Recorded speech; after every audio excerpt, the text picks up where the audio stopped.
217 Recovery Podcast back. Oh, I do that every time. I swear I'm not going to do it ever again. And then I start the podcast with June 27th. I'm Corey Winfield. Got the whole crew tonight. Matt. What up? And Ryan. How's it going? It's going. We all had very... You can go ahead and just eat your carrot, Ryan. I mean, it's good. It's good to you. Hey, at least I'm going to pass my eye test. Oh, the old wives' tale. Like, carrots are good for your vision. Now, if you eat too many of them, you get a bellyache. It's like almost constipation, but you can't do nothing about it. It just hurts. Constipation sucks. You guys ever been constipated? Yes. Oh, yeah. Yeah. Yeah, it's not fun because like your stomach hurts so bad and you're just like, oh, I can't. And then you start praying. You're like, Lord, please just let it out. Yeah, Ryan, you prayed like out about that too. I'm telling you, man. He just makes you test your patience. He's like, oh, you're just gonna wait about 5 more hours. Whoa. That's funny. But yeah, today, guys, it was a big day for each of us. I know, like, okay, first, Matt, you want to start off with how was your day? How did it start out? Yeah, it started out difficult. I just had some private issues going on, but yeah, I was rushed around at work, just trying to get everything done in time, so I had time to go report. Report. Yeah. It was report day. Woo woo. Yeah. Give me some love on that one. Yeah. Report day. And so I rushed around and got down to the reporting station down there, the PD, Boyne City, and I met with my parole officer, and it was not a big deal. Cool. In the past, I've always been sweating going in there, just thinking of what line I can give him to try to not put me in cuffs or a headlock. It felt good. I wasn't hiding anything. I was clean. Just talked to him mano a mano. Wasn't no yes sir, no sir. It was what up, dog? And What's up, bro? Yeah, and I would have a problem with your guy. Just because I would like, what's up, stoner? It's his name. I mean, I would, yeah, he wouldn't like me. Yeah. Like, yeah, it's not funny again, Winfield. Like, Winfield. Yeah, he'd crinkle up my sheet or something and throw it away. Yeah. I didn't even get your report this week, Winfield. I'm like, or this month. That's good, though. We'll talk about the relationship you guys have in just a minute. I want to check in with Ryan, though. Ryan. Yes. Pull it over to you there. Stud muffin. So how did your reporting go? It's report day. Woo woo! Report day. It's like payday. Yeah, first day I got probation transferred down here to Charlevoix County. How'd it go? So you met... Got to meet him. You got the same guy as Matt. Yes, we had the same what's up, Stoner? What's up, Stoner? Shout out to Stoner. Don't talk to me that way, Stoner. No, but so you met him? Yeah, it went fine. We had a little issue about a few things yesterday on the phone. My employment was a problem for him, but we settled that. That's cool.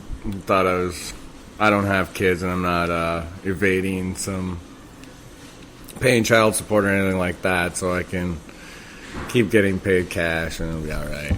That's cool. Yeah, I just sent mine in email.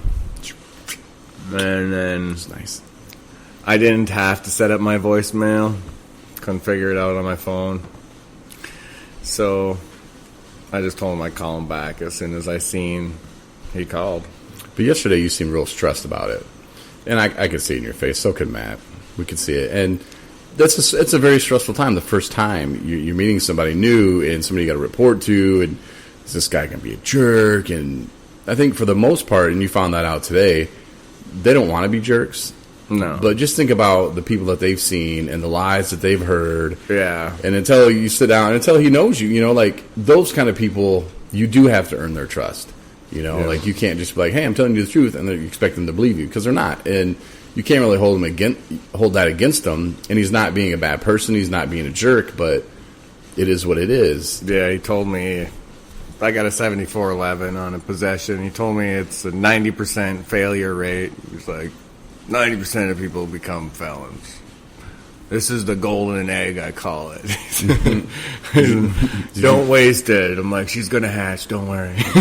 Did you break down what insanity means to him? Like, well, why do you keep doing the same stuff over and over, you idiots? No, he's seen all my probation requisites or whatever from up north, and I'm on like a low level. Don't have a curfew. Don't have anything really to do. Don't even have to take drug screens and stuff. He just said I have to give you an initial one. I'm like, oh, I already just took it out there. I just seen the guy set up with the cups and the blower. It's like an old natural habit. Here I go. This must be me. He's like, oh, cool. That's funny. So yeah, I got that out the way right when I walked in the door.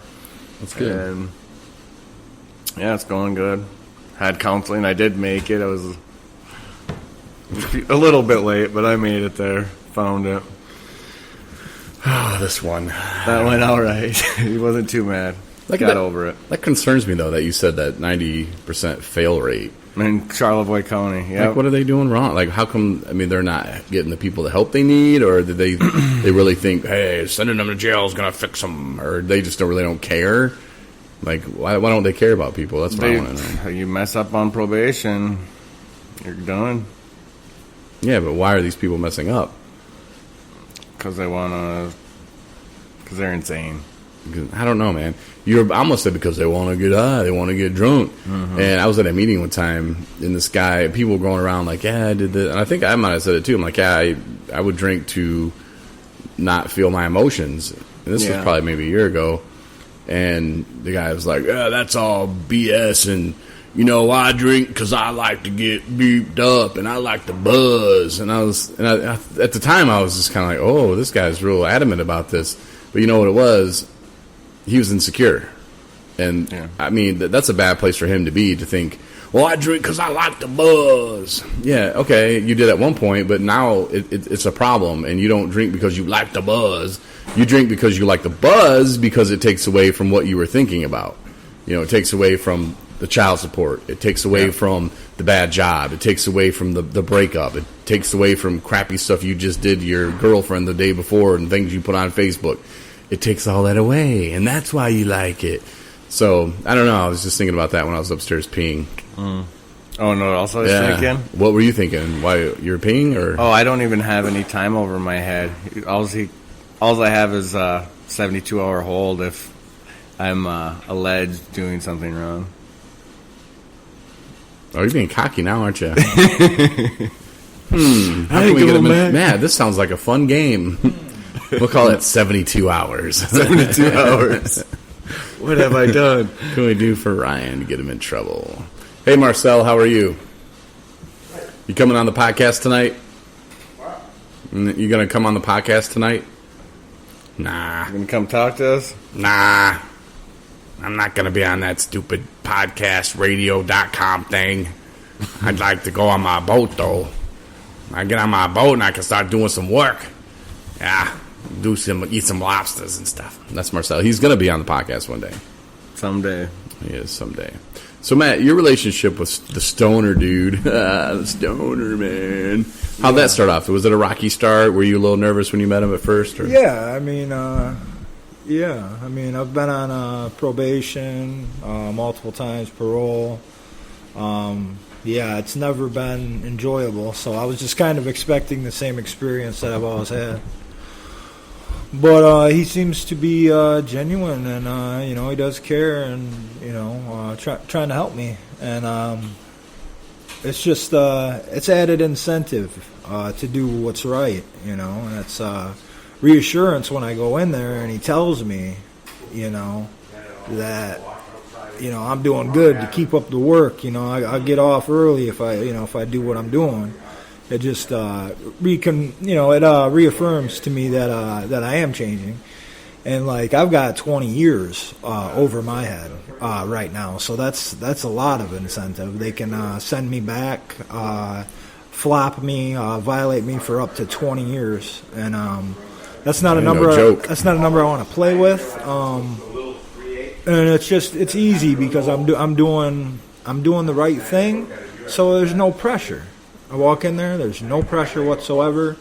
I feel like I'm at the grocery store, or it's not Except you got to pee in a cup. But other than that, right. Sometimes you got to go pee at the grocery store. But what you said though, don't say did kind of make me think that maybe it's not as easy, and maybe it is harder for you because you said you had 20 years over your head. Mm-hmm. So technically, if you get to a stage where you want to give up, you're going to give up. You're going to go so hard that you're going to it's going to be bad. Yeah. And you know that too. And not to say that you're going to mess up, but I'm just saying, like, if you get to that breaking point or that if you can get that far, that's scary. Yeah. And to know that you're not just going to have 1 or 2 or 3 or 50. You're going to have until you don't remember anything. Right. And you run around the street naked. Yeah. It's going to be bad. Yeah. And I don't know. I don't think it's going to happen.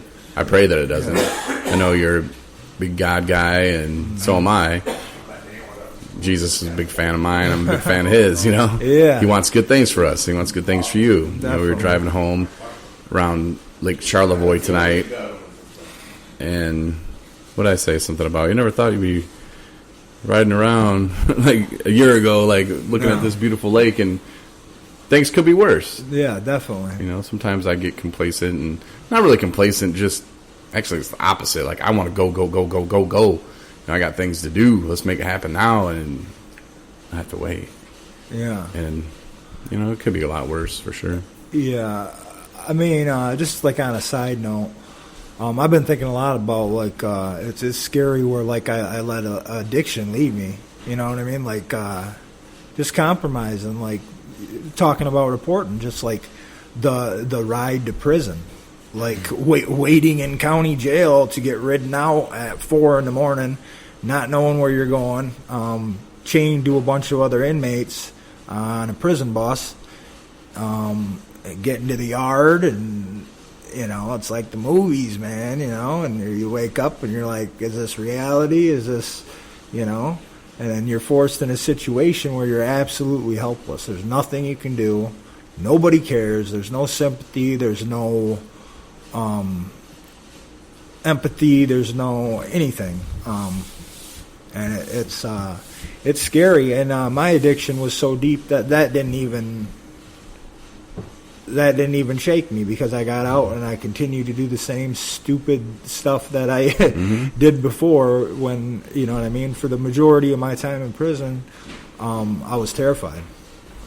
You're sleeping next to murderers and rapists and chomos, and you don't know who you're around, and it's just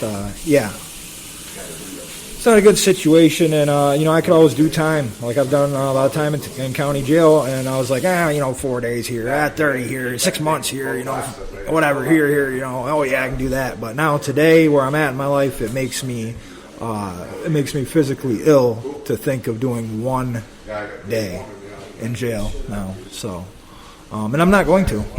I refuse to. Yeah, it's a waste of time. It really is, and all they're doing is just holding you back at the gate. That's all they're doing. They're not trying to fix anybody. They're just going there, wait, ready, go. Oh wait, this time we're going to give you less stuff, and you're going to have less resources, and you're going to feel like less of a man. Go. It's a good system. Why don't people think about, like, just think, like, just for a minute? Is it because they don't care? Like, is it the money makes people not care? I just don't understand. I don't get it. Maybe some people, sure. rapists, but for somebody who has an addiction problem and mental health issues, which I think is a huge part of addiction,